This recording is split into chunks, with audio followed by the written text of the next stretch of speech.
Morning business breakfast షోకి స్వాగతం. Global markets లో ప్రస్తుతం ఒక సెల్ ఆఫ్ మూడ్ కనిపిస్తుంది. రిస్క్ ఆన్ పరిస్థితి నుంచి రిస్క్ ఆఫ్ మూడ్ లోకి వచ్చే మార్కెట్స్ ప్రధానంగా చైనా, గ్రీస్ కంట్రీస్ నుంచి వస్తున్న డేటా కావచ్చు, అక్కడి పరిణామాలు కావచ్చు, కొంత గ్లోబల్ జిటర్స్ కు ప్రధాన కారణంగా చెప్పుకోవచ్చు. గ్రీస్ లో ఒక ప్రెసిడెన్షియల్ స్నాప్ పోల్ కు సిద్ధమవుతుంది ఆ దేశం. సో ఇది అక్కడి ఎకానమీ ఎటువంటి పరిస్థితిలోకి వెళ్తుందో, తిరిగి మళ్ళీ గ్రీస్ డోల్డ్రూమ్స్ లోకి వెళ్తుందో అన్న అంచనాలతో అక్కడి మార్కెట్స్ లో సెల్లింగ్ చూస్తున్నాం. గ్రీస్ బ్యాంక్స్ అన్ని కూడా నిన్న 20-30% వరకు నష్టాలతో క్లోజ్ అయ్యాయి. అలాగే చైనీస్ డేటా కూడా డిసప్పాయింటింగ్ గా ఉంది. చైనా మార్కెట్ నిన్నటి నష్టాల నుంచి ఇవాళ ట్రేడింగ్ ప్రారంభం కోలుకున్నప్పుడు కూడా మళ్ళీ తిరిగి నష్టాల్లోకి వెళ్ళాయి.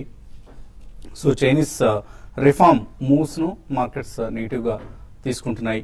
అలాగే ఈ రోజు వెలువడనున్న చైనీస్ ఇన్ఫ్లేషన్ డేటాపై కూడా కొంత ఆందోళన కనిపిస్తుంది. ఇవన్నీ ఆల్ ఇన్ ఆల్ ఒక నెగటివ్ సెంటిమెంట్ కు, గ్లోబల్ గా ఒక సెల్ ఆఫ్ మూడ్ కు ప్రధాన కారణంగా చెప్పుకోవచ్చు. సో మన మార్కెట్స్ విషయానికి వస్తే కీలకమైన 8400 లెవెల్ ను నిఫ్టీ నిలబెట్టుకోలేకపోయింది. 8350 దగ్గర నిన్న క్లోజ్ కావడం చూసాం. FIS, DIS పోటాపోటీగా అమ్మకాలు జరపడంతో సో సెన్సెక్స్ లాస్ట్ 3 సెషన్స్ లో సుమారుగా 700 పాయింట్లకు పైగా 770 పాయింట్లు కోల్పోయింది. నిఫ్టీ కూడా ఆల్మోస్ట్ 3% వరకు కరెక్ట్ కావడం చూసాం. హైయర్ లెవెల్స్ నుంచి 8625 ఇది ఈ నెలలో నిఫ్టీ టచ్ చేసిన ఆల్ టైమ్ హై లెవెల్. అక్కడ నుంచి ఇప్పుడున్న 83 ఆల్మోస్ట్ 8350. సో సుమారుగా 300 పాయింట్లు నష్టపోయింది నిఫ్టీ. సో మిడ్ క్యాప్స్ లో మనం ఇంకా మరింత ఎక్కువ కరెక్షన్ చూడబోతున్నాం కూడా. ఇంకా రాబోయే రోజుల్లో మేబీ మిడ్ క్యాప్స్ లో కరెక్షన్ ముదిరే అవకాశం కూడా కనిపిస్తుంది. అండ్ 8200 ఇటువంటి లెవెల్స్ కూడా ప్రస్తుతం నిఫ్టీకి సంబంధించి మార్కెట్స్ లో అంచనా వేస్తున్నారు. సో కేర్ఫుల్ గా ఉండాల్సిన సమయం. సెలెక్టివ్ గా స్టాక్ పికింగ్ చేసుకోవచ్చు. ఇంతకుముందు ఏవైతే బాగా పెరిగాయో, అవుట్ పెర్ఫార్మ్ చేసే అటువంటి స్టాక్స్ ను ఒకసారి లిస్ట్ అవుట్ చేసుకుని అందులో నుంచి మేబీ ఒక 10-15% కరెక్షన్ వచ్చాయనుకున్నప్పుడు ఆ స్టాక్స్ లో తిరిగి ఇన్వెస్ట్ చేయొచ్చు. మేబీ టీవీఎస్ మోటార్స్ లాంటి stock, or even Eicher Motors లాంటి, అశోక్ లేలాండ్, టెక్స్ రైల్, ఇటువంటి స్టాక్స్ అని ఇంతకుముందు ఏవైతే మార్కెట్ ర్యాలీని లీడ్ చేశాయో అటువంటి స్టాక్స్ మళ్ళీ తిరిగి ర్యాలీకి నాయకత్వం వహించే ఛాన్స్ ఉంది. కాబట్టి అటువంటి స్టాక్స్ ను కొద్దిగా మరింత కొంత కరెక్షన్ వచ్చిన తర్వాత సెలెక్ట్ చేసి ఇన్వెస్ట్ చేయడం అనేది బెస్ట్ స్ట్రాటజీ అవుతుంది. కాకపోతే కనీసం 6 to 9 months వెయిట్ చేయాలన్న అంశాన్ని దృష్టిలో ఉంచుకోవాలి. ఒకసారిగా సడన్ గా మార్కెట్స్ పెరిగిపోతాయి, మళ్ళీ తర్వాత 1 month లోనూ 2 months లో లాభాలు వస్తాయనే ఉద్దేశంతో మాత్రం ఎవరు దయచేసి మార్కెట్స్ లో ప్రవేశించొద్దు. ఒక లాంగ్ టర్మ్ వ్యూ ఇప్పటికి కూడా మనం అంతకుముందు గతంలో చెప్పినట్టుగా 2 to 3 years పర్స్పెక్టివ్ తో దిగితే చాలా మంచి లాభాలు ఉంటాయి, మంచి రిటర్న్స్ గడించే అవకాశం ఉంటుంది. ఇక రిస్క్ ఆఫ్ మూడ్ అనుకున్నాం కాబట్టి గోల్డ్, సిల్వర్ ప్రైసెస్ పెరిగాయి. గోల్డ్ $1227, అలాగే సిల్వర్ $17 దగ్గర ట్రేడ్ అవుతున్నాయి. సో గోల్డ్, సిల్వర్ మనం గతంలో కూడా చెప్పాం, డిక్లైన్స్ లో ఎప్పుడు కొంత పోర్ట్ఫోలియోకి గోల్డ్ ను ఆఫ్ కోర్స్ సిల్వర్ ఎక్కువ కొనరు, బట్ గోల్డ్ ని ఇన్వెస్ట్మెంట్ ఆప్షన్ గా తీసుకొని ఉంచుకోవడం మంచిది. 10-15% in everybody's investment portfolio should consist of gold. So ఇది మనం పదే చెప్తున్నాం. సో అదే పరిస్థితి ఇప్పుడు కూడా కనిపిస్తుంది. ఎందుకంటే ఎప్పుడైతే రిస్క్ ఆఫ్ మూడ్లోకి మార్కెట్స్ వెళ్తాయి ఆ టైంలో ప్రెషస్ మెటల్స్ అన్ని కూడా హెడ్జింగ్ మెకానిజం కారణంగా కావచ్చు, ఇతరత్ర బయింగ్ కారణంగా కావచ్చు పెరుగుతుంటాయి. మార్కెట్స్ పరిస్థితి గురించి మనతో మాట్లాడేందుకు అనలిస్ట్ సిద్ధంగా ఉన్నారు. సో స్ట్రాంగ్ ట్రేడింగ్ ట్రెండ్ నుంచి మనం మళ్ళీ కొంత కరెక్షన్ చూస్తున్నాం. ఈ కరెక్షన్ ఎప్పటి వరకు కొనసాగుతుంది అనుకుంటున్నారు? ఐ థింక్ యాక్చువల్లీ మనం గతంలో చెప్పుకున్నట్టు ఈ మంత్ కూడా it's going to be totally consolidation month అండి. ఎందుకంటే మనకి కొద్దిగా వార్తలు వెలువడుతున్నాయి. మోడీ గవర్నమెంట్ ఆల్మోస్ట్ 6 months దాటింది, బట్ రిఫార్మ్ స్పేస్ అనేది అంత స్ట్రాంగ్ గా లేదు అని చెప్పి some of the industry heads and maybe CII ఇటువంటి వాళ్ళు కూడా వ్యక్తపరుస్తున్నారు. But I think this budget is going to really prove as a game changer అని కూడా కొన్ని మనకి ఎక్స్పర్ట్స్ కామెంట్స్ అనేవి వస్తున్నాయి. సో ఈ కాంటెక్స్ట్ లో external cues are not all that good అండి. అండ్ ప్రాబ్లీ మీరు ఇందాక మెన్షన్ చేసినట్టు China is one of the most worrying factors globally. ఎందుకంటే China is the second largest economy and consumer of the most the commodities. So అక్కడ మనకి commodities పరంగా demand భారీగా తగ్గింది. Secondly Chinese banks now get into a major trouble zone అని చెప్పేసి మనకి నిన్న ఇది ఇట్స్ బీన్ కొరాబరేటెడ్. సో నిన్న మనకి ఆల్మోస్ట్ చైనీస్ బ్యాంక్స్ 10% పడ్డామని చూసాం. And banks size wise they are very big. And overall, the Chinese economy almost from 11.5-12% GDP growth నుంచి close to 7% దాకా వచ్చింది. That's a massive cut in GDP. So ఇవన్నీ చూసుకుంటే Greece mention చేశారు. Greece was never on the major global map. 2010 నుంచి అది పెద్దగా recovery కూడా కాలేదు. But it's only the media that's put out on back burner అనమాట. So Greece is definitely not going to make a major impact on the global economic scenario. But probably దీని percolation effect అనేది probably it could have on Spain, Portugal, గతంలో PIGS countries అని చెప్పుకుంటాం. So Europe as such has never come out of recession and they are trying all their best. Negative interest rate zone లోకి వెళ్లారు, quantitative easing ఇచ్చారు, but still Europe as a continent is not recovering. So ఈ కారణాల మూలన మన market లో కూడా కొద్దిగా ఈ కన్సాలిడేషన్ అనేది ఇంకా కొనసాగచ్చండి. Probably I think this month is definitely going to be not such a great month in terms of investments. ఎందుకంటే కొద్దిగా పెరిగిన కానీ మళ్ళీ it will be subject to selling అండి. So December and early January దాకా మాత్రం ఐ థింక్ ఈ consolidation zone లో ఉంటుంది. ప్రీవియస్ పీక్ దాటే స్ట్రాంగ్ క్యూస్ మాత్రం మనకి ఇప్పట్లో కనిపించలేదండి. Probably GST and insurance bill అది పాస్ అయితే it may just try to go at the previous peak, but definitely it will give away the gains early next year also. Only close to the budget మళ్ళీ మనకి sentiment అనేది కొద్దిగా strong and positive అయ్యే అవకాశం కనిపిస్తుందండి. So opening వీక్గా ఉండే అవకాశం కనిపిస్తుంది. SGX నిఫ్టీ ట్రెండ్ బట్టి చూస్తే ఓపెనింగ్ లో ఎటువంటి పొజిషన్స్ తీసుకోవచ్చు? షార్ట్ సెల్ చేయొచ్చా లేకపోతే వెయిట్ చేయడం మంచిదా? అంటే ఇప్పుడున్న మార్కెట్ ఏంటంటే మళ్ళీ లాస్ట్ 2-3 రోజులుగా ఒక సెల్లింగ్ అనేది ఒక కంప్లీట్ బులిష్ ట్రెండ్ నుంచి బేరిష్ ట్రెండ్ కి రావడం చూసాము. కాబట్టి ట్రేడర్స్ దానికి ఇమీడియట్ గా షిఫ్ట్ కావడం అనేది సైకలాజికల్ గా అంత ఈజీ కాదు. కాబట్టి ట్రేడర్స్ అనేది ఇప్పుడున్న పరిస్థితుల్లో సెల్లింగ్ చేయడమే చాలా వరకు బెటర్ అనిపిస్తుంది. మార్కెట్ లో ఒక అప్ ట్రెండ్ అనేది ఆగిపోయింది. ప్లస్ లాస్ట్ 2 డేస్ ట్రెండ్ గా చూస్తే వన్ సైడెడ్ గా కంప్లీట్ గా ప్రతి స్టాక్స్ కూడా పార్టిసిపేషన్ అనేది ప్రైస్ కరెక్షన్ అనేది చూసాము. కాబట్టి ట్రేడర్స్ మాత్రం సెల్లింగ్ చేయమనే చెప్తాను. అయితే కొన్ని కౌంటర్స్ ఏవైతే 4 డేస్ కంటిన్యూగా డౌన్ ట్రెండ్ ఉండి అటువంటి కౌంటర్స్ లో కొంచెం షార్ట్ కవరింగ్ రావడానికి అవకాశం ఉంటుంది. అటువంటి వాటిని కొంచెం దూరంగా అవాయిడ్ చేయమని చెప్తాను. అయితే కొన్ని కౌంటర్స్ లో లైక్ బయోకాన్ లాంటివి, ర్యాన్ బ్యాక్సీ, తర్వాత సిప్లా అంటే ఇటువంటి ఫార్మా కౌంటర్స్ ఏవైతే డిఫెన్స్ అనుకుంటాయో వాటిలో మాత్రం లాంగ్ పొజిషన్ తీసుకోమంటాను. గత కొన్ని రోజులుగా ఐటీ స్టాక్స్ మార్కెట్ ని డ్రాగ్ చేశాయని చెప్పొచ్చు. అయితే కొంత లోయర్ లెవెల్లో ఐటీ స్టాక్స్ లో ఈ రోజుకి రేపటికి కాంట్రాక్ట్ బెట్ కోసం లాంగ్ పొజిషన్ తీసుకోవచ్చు. లైక్ HCL టెక్నాలజీస్ ఒకటి, ఇవన్నీ కూడా ఆల్రెడీ ఓవర్సోల్, మార్కెట్ పడకముందే ఓవర్సోల్ లో ఉన్నాయి. అటువంటి వాటిలో లాంగ్ పొజిషన్ తీసుకోమంటాను. మిగతా హీబీటా స్టాక్స్ దాదాపు అన్ని కూడా చాలా వీక్ గా ఉన్నాయి. కమాడిటీ స్టాక్స్ సీసా స్టెర్లైట్ కానీ, తర్వాత హిండాల్కో కానీ ఇవన్నీ కూడా కంటిన్యూగా వీక్ ఉన్నాయి. బట్ వాటిలో మాత్రం కొంచెం ఈ రోజు ఒక లోయర్ లైన్ నుంచి కొంచెం రికవరీ రావచ్చు. మార్కెట్ క్లోజింగ్ బేసిస్ లో చెప్పాలంటే కొంచెం ఫ్లాట్ గా క్లోజ్ అయ్యే అవకాశం ఉంది.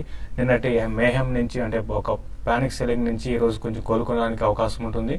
సెకండ్ హాఫ్ లో కొంత నిఫ్టీకి అరౌండ్ 5320 దగ్గర నిఫ్టీకి సపోర్ట్ లభించవచ్చు. ఒకవేళ 5320 కానీ బ్రేక్ అయిందంటే నిఫ్టీ ఆల్ ద వే మనకి 8320 కానీ బ్రేక్ అయిందంటే ఆల్ ద వే 8200 ఆ లెవెల్ దాకా టెస్ట్ చేయడానికి అవకాశం ఉంటుంది.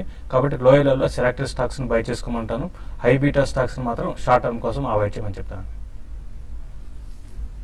సో మనం గతంలో అనుకున్నాం రాకేష్ జున్జున్వాలా సో గంటకు 35 లక్షల రూపాయలు ఆయన ఇన్వెస్ట్మెంట్స్ మీద రిటర్న్స్ గంటకు 35 లక్షల రూపాయలు సంపాదిస్తున్నారు లాస్ట్ 1 year కానీ ఒక కౌంటర్లో మాత్రం ఆయన బోల్తా పడ్డారని చెప్పుకోవచ్చు, స్పైస్ జెట్. సో స్పైస్ జెట్లో లాస్ట్ 12 days 12 రోజుల క్రితం ఆయన స్పైస్ జెట్ షేర్స్ కొన్నారన్న వార్తలు వచ్చాయి. రాకేష్ జున్జున్వాలా ఆ రోజు షేర్ ప్రైస్ 18% పెరగడం కూడా మనం చూసాం. 75 లక్షల షేర్లు కొన్నారు, సుమారుగా 13.4 కోట్ల రూపాయలు ఇన్వెస్ట్ చేసి. సో ఆయన కొన్నది 17 రూపాయలు చిల్లర అయితే ఇప్పుడు 15 రూపాయలకు వచ్చేసింది. సో 12% క్షీణించింది రాకేష్ ఇన్వెస్ట్మెంట్. సో ప్రతిసారి రాకేష్నే గుడ్డిగా, రాకేష్ కావచ్చు ఇతరత్ర పెద్ద ఇన్వెస్టర్స్ను ఫాలో కావడం అనేది కరెక్ట్ పద్ధతి కాదు. మేబీ మన రీసెర్చ్ మనం చేసి, మన స్టడీ మనం చేసిన తర్వాతనే ఆయా షేర్లో ఇన్వెస్ట్ చేయాలి. ఇది ఎప్పటికప్పుడు మనం అనుకునే మాటే. కాలర్స్ లైన్ ఉన్నారు. విశాఖపట్నం నుంచి HN రావు ఫస్ట్ కాలర్. హలో హలో అడగండి రావు గారు. సార్ హలో అడగండి, వినిపిస్తుంది సార్. ఓకే అండి. తర్వాత కాలర్ విజయలక్ష్మి లైన్ ఉన్నారు. హలో హలో అడగండి విజయలక్ష్మి గారు. అంటే ఇంకా రీసెంట్ స్టార్ట్ చేద్దాం అనుకుంటున్నాను షేర్స్ లోని. పెట్టొచ్చా పెట్టకూడదు ఈ టైంలోని? అసలు పెడితే ఎందులో పెట్టమంటారు? అంటే ఏం చేస్తున్నారు ఏమండి? లాంగ్ టర్మ్ అండి. లాంగ్ టర్మ్ కోసమే. మీరు గతంలో ఎప్పుడు లేదా ఇది ఫస్ట్ టైం ఇన్వెస్ట్ చేద్దాం? ఎప్పుడు లేదండి, ఇదే ఫస్ట్ టైం. కొంత ఏమన్నా మార్కెట్స్ గురించి అవగాహన ఉందా మీకు? లేదు సార్ అసలు. లేదు, మన ప్రోగ్రామ్ ఏది చెప్తే అది కొనేద్దాం అనుకుంటున్నారు. అది కరెక్ట్ పద్ధతి కాదండి. కొంచెం మీరు మార్కెట్స్ పట్ల అవేర్నెస్ పెంచుకోవాలి. లేకపోతే తర్వాత మీరు ఎక్కడ ఎగ్జిట్ కావాలి, ఎక్కడ ఎంట్రీ కావాలి, ఎటువంటి స్టాక్స్ తీసుకోవాలి, ఇవన్నీ కూడా కొంత ఐడియా ఉండాలి మీకు. ఎటువంటి సలహా ఇస్తారు? బెస్ట్ మ్యూచువల్ ఫండ్స్ అండి. Since market is anyway cracking, I think mutual funds లో ఎస్ఐపి ద్వారా చేయండి. We're almost getting into new year. మీరు వెయిట్ చేయాల్సిన అవసరం కూడా లేదు. Register with some good mutual fund or మీ బ్యాంక్ అకౌంట్, ఒకవేళ ఆన్లైన్ బ్యాంకింగ్ అకౌంట్ ఉంటే most of them are third party distributor. So equity based mutual funds 5-star rated funds అని మీకు నెట్ లో కొడితే దొరుకుతుందండి. సో హెచ్డిఎఫ్సి టాప్ 200 ఒకటి, ICICI focus blue chip fund, Birla Sun Life front line equity fund, అలాగే మీకు Reliance small cap fund, అంటే small cap లో కూడా ఎక్స్పోజర్ ఉంది, అండ్ హెచ్డిఎఫ్సి ఈక్విటీ. ఈ 4 or 5 ఫండ్స్ లో సిస్టమాటిక్ ఇన్వెస్ట్మెంట్ ప్లాన్ అని మంత్లీ మీరు ఒక కమిటెడ్ సమ్ పెట్టుకుంటూ వెళ్ళండి. Probably about in 3 to 6 months time కొద్దిగా వాళ్ళు పంపించే ఈ స్టేట్మెంట్స్ కూడా చూసుకుంటే మీకు కొద్దిగా అవగాహన వస్తుంది. Then you can directly start investing in the market. This is a good time, go ahead, start now. Raghavendra Rao Madanapalle నుంచి. Hello sir, morning sir. Morning అండి, అడగండి. సార్, ఇప్పుడు ఎస్బీఐ బ్యాంక్ పర్చేస్ చేయాలనుకుంటున్నాను. అది ఇప్పుడు చేయమంటారా? ఎస్బీఐ ఎంతకాలం హోల్డ్ చేస్తారు? ఒక 1 year వరకు అనుకుంటున్నాను సార్. నేను వరకు కొద్దిగా కరెక్ట్ అయింది. 3 to 4% తీసుకోవచ్చు ఇక్కడ. డెఫినెట్ గా పిక్ చేసుకోవచ్చు అండి. అయితే రీసెంట్ గా చూస్తే చాలా మేజర్ అప్ ట్రెండ్ నుంచి ఇప్పుడే ఒక కన్సాలిడేషన్ నుంచి డౌన్ ట్రెండ్ రావడం చూసాము. కాబట్టి అరౌండ్ 302 and 298 ఆ లెవెల్స్ దగ్గర రావచ్చు. బట్ మీరు ఇన్వెస్ట్మెంట్ అంటున్నారు, లాంగ్ టర్మ్ అంటున్నారు, కాబట్టి డెఫినెట్ గా ఈ కరెక్షన్స్ లో మీరు ఒకే టైంలో కాకుండా ఒక 2-3 ప్రైస్ పాయింట్ లో మీరు బై చేసుకోమంటాను. లాంగ్ టర్మ్ కి డెఫినెట్ గా మంచి రిటర్న్ రావడానికి అవకాశం ఉంటుంది. ఓకే అండి, మరిన్ని కాల్స్ తీసుకోబోయే ముందు కాసేపు ప్రకటన.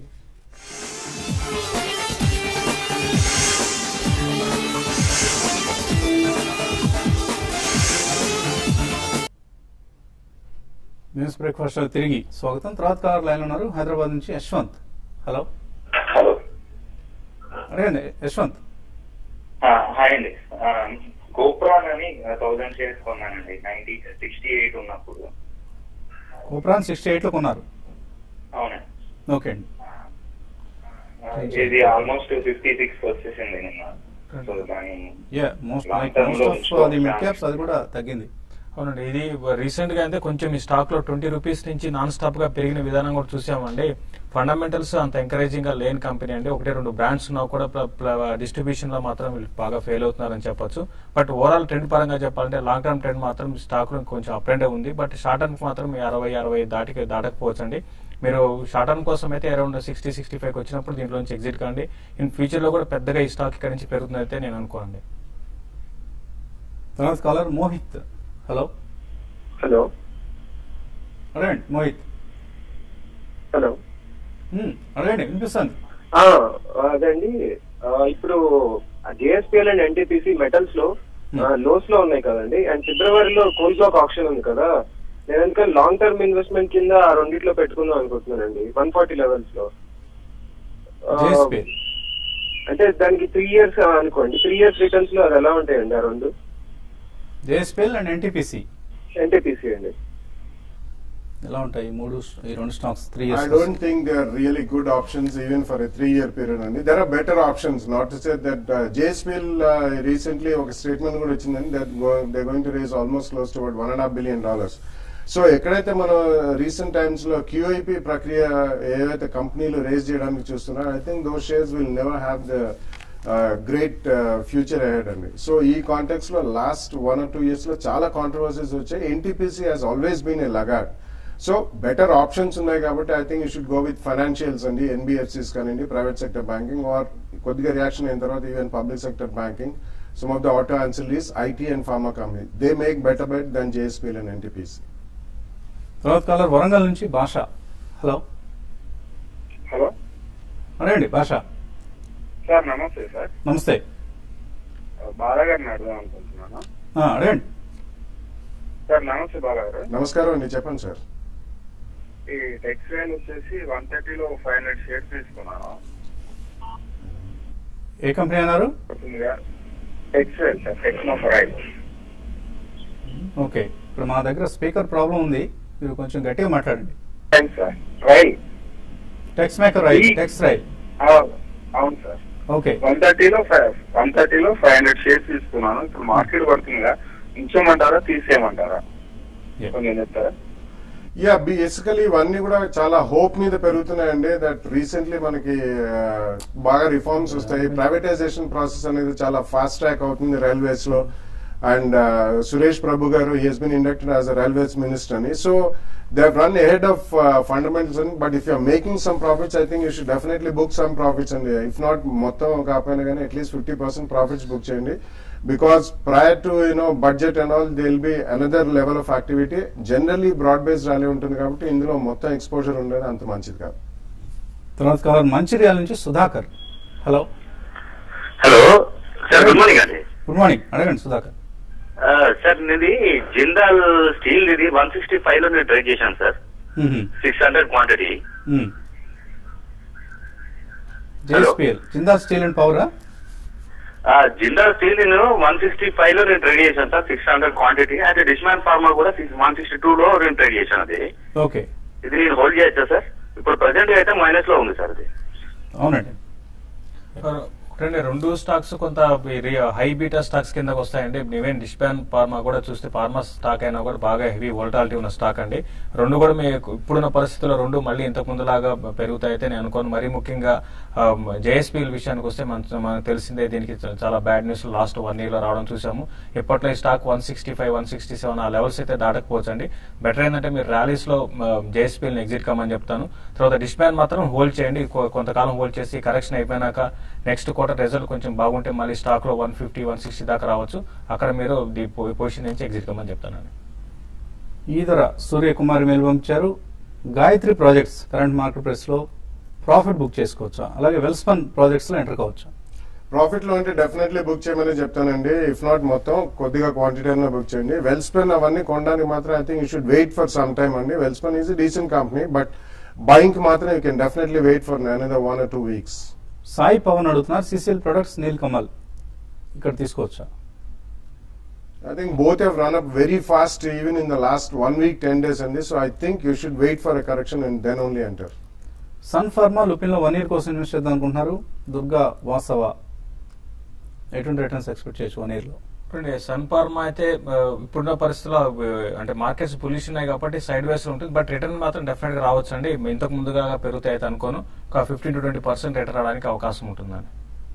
వైడిపి అని పేరుతో వచ్చింది. ఇది 2 స్మాల్ క్యాప్ స్టాక్స్ రికమెండ్ చేయమన్నారు 3 years కోసం. Yeah, I think you can go with maybe Capital First in NBFC and financial services, and probably Indoco Remedies in pharma. RS software బాగా తగ్గింది ఈ మధ్య, 40% తగ్గింది లైఫ్ టైం హై నుంచి. ఇక్కడ తీసుకోవచ్చా? నరేష్ కుమార్. ఇది 1 sided డౌన్ ట్రెండ్ అండి. 800 తర్వాత నుంచి కంటిన్యూగా డౌన్ ట్రెండ్ వచ్చింది. ఇంకో కొంచెం డౌన్ ట్రెండ్ ఈ స్టాక్ లో ఉండొచ్చు అండి. 420 ఆ లెవెల్ దాకా రావచ్చు. అక్కడ మీరు తీసుకోమని చెప్తాను. నవీన్ చౌదరి అడుగుతున్నారు, బాలకృష్ణ ఇండస్ట్రీస్, టీసీఎస్, జేసన్ పాల్ ఫార్మా ఇవన్నీ కూడా ఆయన తీసుకున్న ప్రైస్ నుంచి తగ్గాయి, ఏం చేయాలి ఇప్పుడు? I think Balkrishna Industries recently quarterly results were not good and వాళ్ళు actually non-automotive tires అనేది చేస్తారు. It's a good company, you should hold on to it. Jackson Pal Pharma is a very small cap or a micro cap pharmaceutical company. I think you should shift over to a better and mid cap stock. Sirish అడుగుతున్నారు, IL&FS 26 లో కొన్నారట, hold చేయొచ్చా 1 year కోసం? I don't think, and అది కూడా ఒక trading bounce లో you should come out and get on to some good non-banking financial services company. Ranganath అడుగుతున్నారు, Maxwell industries, OCl India ఈ రేట్లో తీసుకోవచ్చా? మ్యాక్స్వెల్ ఇండస్ట్రీస్ అయితే వద్దని చెప్తానండి కంప్లీట్ గా. దీనికన్నా వేరే స్టాక్స్ ఉన్నాయి కాబట్టి ఈ లెవెల్ అయితే దీన్ని రికమెండ్ చేయనండి. పద్మ అడుగుతున్నారు, 900లో బ్రిటానియా హోల్డ్ చేస్తున్నారు, ప్రాఫిట్ బుక్ చేసుకోవచ్చా? డబ్బు అవసరం లేకపోతే మాత్రం I think you should carry on. Even yesterday it was very strong in falling market last 2 days కూడా. It's a great company, going forward వాళ్ళు చాలా మంచి రిటర్న్స్ ఇచ్చే అవకాశం ఉంది. So hold it. Ravi Varma అడుగుతున్నారు, క్రాంప్టన్ గ్రీవ్స్ ఫ్యూచర్స్ లో ఉంది పొజిషన్ 193లో బాగా పడుతుంది, ఏం చేయాలి ఇప్పుడు? క్రాంప్టన్ గ్రీవ్స్ నిన్న కూడా ఒక సపోర్ట్ 180 కూడా బ్రేక్ అయిందండి. కాబట్టి ఈ రోజు ఏమైనా ఒక చిన్న టెక్నికల్ బౌన్స్ వస్తే మీరు దీంట్లోంచి బెటర్ ఏంటంటే ఎగ్జిట్ కమ్మంటారు 185 186 లెవెల్ దగ్గర మీరు స్టార్ట్ మీరు కొట్టిన మీరు లాంగ్ పొజిషన్ ఎగ్జిట్ కమ్మని చెప్తారు. మహేష్ శీలం M&M 1400, టెక్ మహీంద్రా 1900, సన్ ఫార్మా 840లో 3 months గా హోల్డ్ చేస్తున్నారు. ఎలా ఉంటాయి ఇవి? They're good companies and their choice is very good. So if you are a reasonably long-term investor or probably at least 1 year plus view ఉంటే ఉంచమనే చెప్తాను. రాజేష్ బాబు శ్రీకాకుళు అడుగుతున్నారు, రెప్కో గ్రూప్ ఫైనాన్స్ ఈ రెండిట్లో లాంగ్ టర్మ్ కోసం ఏది మంచిది? I think both are decent companies and Growth Finance is a great pedigree from HDFC and recent times లో బాగానే పర్ఫార్మ్ చేస్తుంది. అది ఆల్మోస్ట్ అబౌట్ 20% ప్లస్ రిటర్న్ ఇచ్చింది కాబట్టి you can hold it for long term. Tulsi Das, Natco 1 year target ఎంత expect చేయొచ్చు? నాట్కో ఎగ్జాక్ట్గా చెప్పడం కష్టం అండి. స్టాక్ అయితే బాగా పెరిగింది కాబట్టి 1 year టార్గెట్ లో ఇక్కడ నుంచి ఒక 1800 రూపీస్ దాకా పెరగడానికి అవకాశం ఉంటుంది. ఇది ఇవాల్టి బిజినెస్ బ్రేక్ఫాస్ట్. మధ్యాహ్నం మళ్ళీ స్మార్ట్ ఇన్వెస్ట్ లో 1:30 కలుద్దాం.